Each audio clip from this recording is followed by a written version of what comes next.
What's up, everyone? Welcome back to the channel. My name is Alexander. I'm with Kyoto Motorsport, and if you've been struggling to get your Moza R12 feeling right in Assetto Corsa, you're not alone.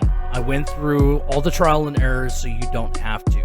Hours of testing, tweaking, and resetting until force feedback finally felt like real GT cars. Now, in this video, I'm giving you my exact setup, everything from Moza Pit House to in-game settings, and then I'll show you how it feels in real time through one of the toughest sectors on any track, Sector 3 at COTA.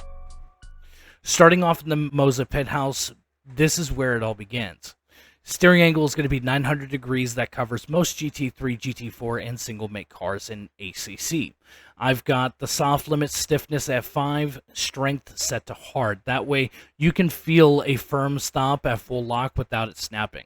Force feedback intensity at 80%, maximum torque outputs at 100%. Gives you that full range without overwhelming the detail. Hands-off protection is off, steering wheel inertia is set to 1100, and maximum wheel speed is at 100 to keep things feeling snappy but controlled.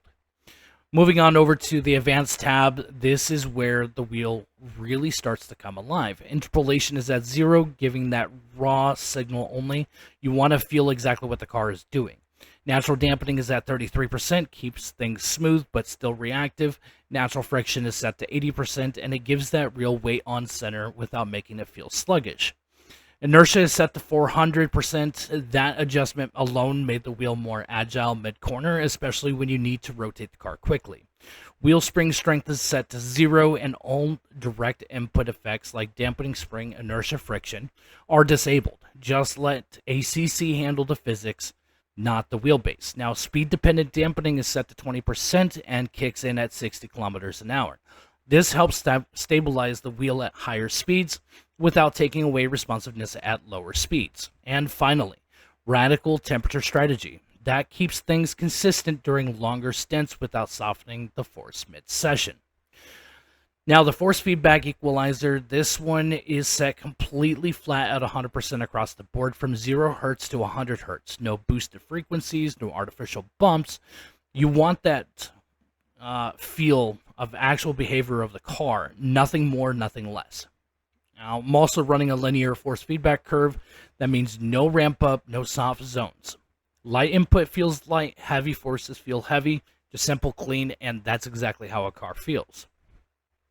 Now, inside ACC, here's what I'm using. The gain's at 65%. That pairs nicely with the 80% from Pit House without clipping. Minimum force, dampener, and road effects are all off. We don't need those on a direct drive. Now, dynamic dampening is maxed out at 100%, but it builds resistance naturally as the car picks up speed. Frequency is at 400 Hz, steering lock is at 900, and I've got the linearity and brake gamma both set to 1.0 for completely linear response. Quick thing about steering rotation ACC.